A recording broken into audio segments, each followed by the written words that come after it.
Welcome to the Artistry Creates the World. I am with Kali Raymond.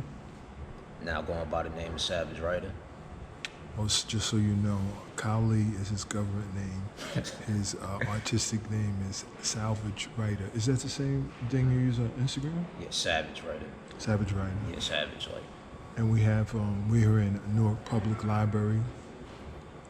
And we have Jerry Gant's piece behind us. Give you a peek of that. That was just put up by Josh, Randy Hayes. Yeah, recently. Really cool. The first time we did an interview, what was that, about 2 years ago? 3 years ago? With the mayor? It's about 3 years ago. That was like, yeah, about 3 years ago, almost 4. Right, 3 years ago, right? Yeah. Yo, my man wouldn't say nothing. I mean, he was like, I was like, say something. He's like, but one reason I love him so much because he's grown so fast, and now you're doing poetry. Yeah, poetry, spoken word. Still writing. I got the beatboxing too. I mean, I just started that like last summer. Also selling merchandise. Now explain that. Well, like this shirt I got on right here, actually one of my shirts that I got that I'm selling. So like, this was actually from one of my poems. So it reads like this: all my life I was a laughing stock. Now my material flies out of shelves is out of stock. You know what I'm saying? Basically what that means is that like growing up, people used to always like treat me like as if I was a joke, man. Like, you know, people laugh at you, making fun of you or whatnot. And so, you know, push came to shove. I decided to go full force with my creative talents, and I get to tell the story of my experiences. So, you know what I'm saying? Where are you with the writing? What are you focusing on right now? Well, I'm doing a bit of both, performing and at the same time I'm still writing though. I got a lot of stuff out. Man, I told y'all probably wouldn't believe me, but No, I believe it. but I didn't believe you the first time, but I believe it. yeah, the first time. Hey, you should have saw the first interview we did. Which, the one with Yeah, the City Hall, or you talking about the one we did at Express Newark? Nah, Express North, yeah, that one. The Yeah, first. Express Newark. Yeah, up When you there. talked about the old people. Yeah. Yeah. Up there shaking and shit, you know, like for the camera. Actually, you got a chance to meet Gladys Gower. Did you know Gladys at that time? I mean, now that you mentioned it, at that time I didn't. We did have this like conversation. Yeah. You were the one to call her old. Oh, no, it wasn't her. No, I wasn't. It had to be somebody else. Yeah, but yeah. I think I have a picture of you and Gladys. It was 3 of us standing there talking. It was 3 of you talking to her. Yeah. I didn't even know who that was. That was crazy.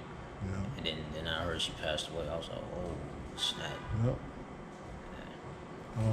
Crazy. Some people call her mother of Newark Arts. Some people call her grandmother of Newark Arts. But her work, there's some of her work is here in Newark Public Library as well. So where do you see yourself going? The other day we were working on a piece that we have to actually eke out. Oh, yeah. We were dealing with spirituality Right. and also Jesus. And we did it right here in the public library. It was loads of fun. I thought it was really cool of us being from different generations to really talk about our perspectives on Jesus and our perspectives on spirituality. And again, you made me laugh because we're on the 3rd floor. We're in the newsroom, right? What's it called? A punch shop? What is it called upstairs? We was actually New Jersey room. Yeah. We was like outside of there. We're outside the New Jersey room now. We're still in the library, right? And it got so good to Savage Writer that he started like going like real loud. It's like, yo, dude, cut it. It's like, cut it, dude. We in the library. But it's a nice piece because we just go through what we've learned and how we perceive spirituality and how we perceive Jesus through this culture and how it affects us. So we're gonna tweak that and we're gonna work on it before we present it. I think that's gonna be a fly joint right there. Yeah, and then we're gonna build on it. We're gonna build on it and deal with some other things and maybe get a nice young lady or a fresh young lady or somebody who's dope. Doesn't have to be a young lady, even maybe somebody younger who has some real style Right. to add to the piece, Right. and shop it around. And to me, we're talking about that's the art. You curate something different. You do something differently. You don't follow the pattern of what everybody else is doing. Not saying that that's right or not saying that's wrong, but we have lines, symbols, circles, and there's millions and trillions of things that we can do with our art, with our tone, with our voice, and performance. And so why do we continue to just mimic other people? We need to come from out of our intuition, out of our belly, and create and speak to our environment, speak to the injustices in the society. It's not going to happen overnight, but it starts by us starting to do art that is different, starting to do art and then tweak it, develop it, make it stronger, make it attractive to people, and even influence other people. If you want to do anything, you be influenced. Right. Let some other people be influenced by what we do, sitting in front of Jerry's art, sitting here in the library just chopping it up about art and how we become better. Right. I gotta agree, and I feel like one of the biggest reasons why people mimic others, because that's the easy thing to do. I agree. Instead of actually right. going from within and finding out what's really, good for not only you as a person, but also your soul and your heart and your mind. Like, it's just much easier to see what the next guy or next girl doing because we living in a society where we want things quick. Right. Like, we want that instant gratification. I agree. And because of that, like, we'll go the extra mile to, like, not even destroy others, but even ourselves.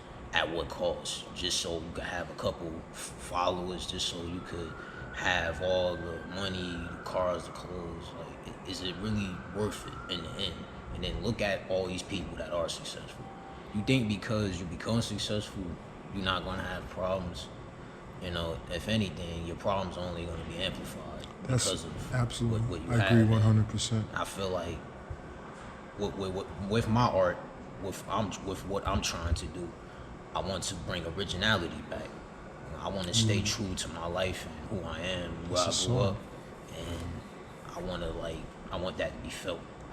That is what I want people to be inspired by, not me acting like a fool, getting on the internet, starting fights, all this other crazy stuff. You feel me? And that's a good point. The whole idea that, especially on the internet, we seem to be trying to top each other. And I say that often, we try to outdo another person by Right. doing something crazy Right. or exposing ourselves. And of course, we're not